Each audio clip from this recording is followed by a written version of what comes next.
One of the key factors to look at when assessing the feng shui of a home is the main door. It's important to have the main door in a good sector, activating a good star, and of course facing a good direction. And also, it's good to have a spacious foyer area on the outside and in the inside to collect qi. And to note, the door number does not matter.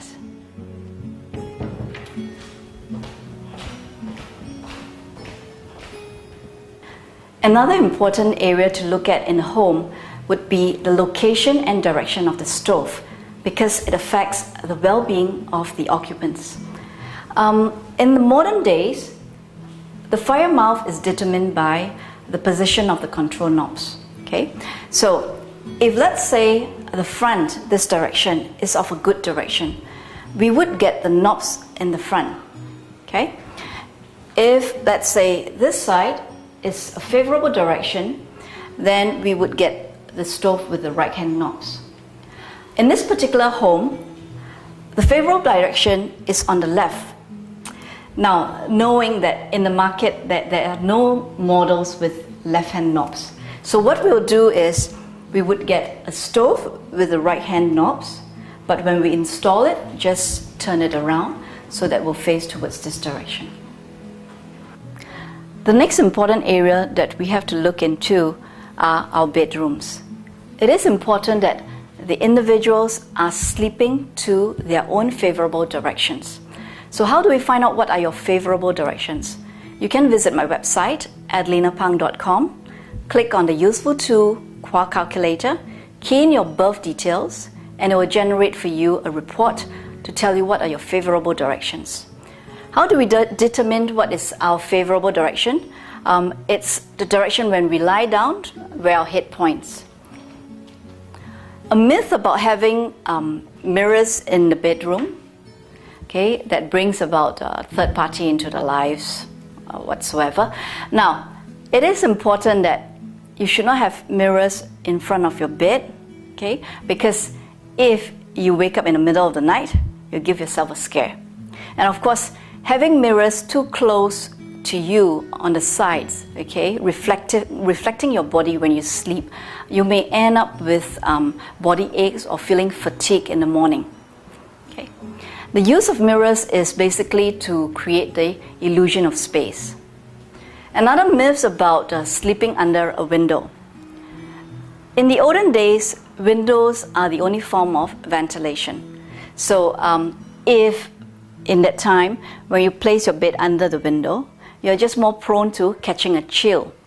Now, in modern days today, most of us would be sleeping in an air-conditioned room.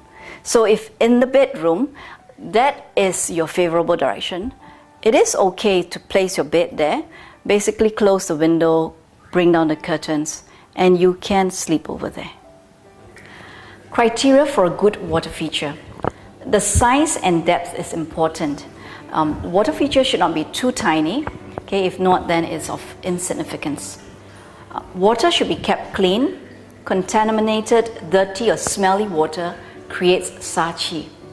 And also, it's important to take note of the water flow, the sound of the water flow. It should be of a soothing sound. If not, it becomes a noise sa qi that causes people to be very irritable or short-tempered. It is important to have open or exposed water feature to collect qi. Now, water features are said to be activators, so it is important that water features are placed correctly. Not other than activating the wealth energy, you could be activating the sickness star or the stressful star. There is this myth about not having water in the right side of the property because it leads to roving eyes, okay? Unless there is a peach blossom star that's located there and it is activated, then that may happen, okay? If not, don't be overly worried, okay? It's not the rule of the thumb that water should never be on the right side of the property. Now, aquariums. How aquariums comes about is because we need moving water, active water, to collect qi. In the olden days, there are no water pumps. So when we need water to be alive, we basically drop some fishes into the pool of water to create movements. Now in modern days we have water pump, there's no need for fishes. So don't be paranoid if your fishes died, okay? It may not be they have taken away your bad luck. So just check your water pump, maybe your water is contaminated. The number of fishes doesn't matter, nor the colors of fishes or the types of fishes. Now the use of pictures. Some people may just use a picture to symbolize water. In the application of classical Feng Shui, we would use the real water bodies. That is maybe a water feature, a pond, a fish tank, okay? And not just a picture of a cup or picture of the sea or the ocean.